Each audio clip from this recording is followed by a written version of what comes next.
Even tillen eerst en dan naar jou en dan even naar achter. De punt. Zo, ja, oh, zo.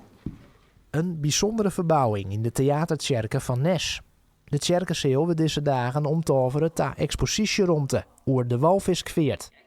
De expositie is annex bij het boek De Traanjagers van Anne Gooitske Breteler. Wij willen heel graag zien wat het verhaal van die walvisvaarders is. En met het boek ga ik dat op een bepaalde manier doen. Dat ik de verhalen en de foto's in elk geval goed waarborgen ha voor de toekomst.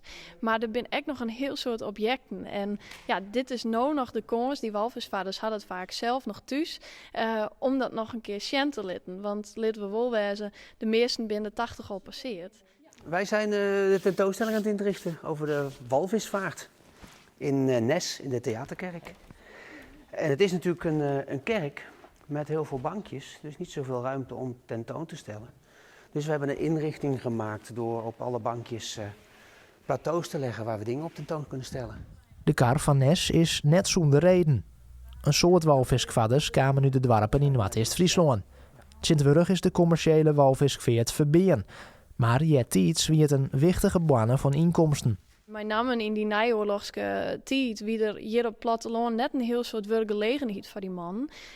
En die walvisvaart die bracht in één keer heel veel economische voorspoed. En ik denk dat ze dat de middenstanders hadden die er ook wel vandaan. De expositie wordt op 1 september openen. En het wordt de hele maand.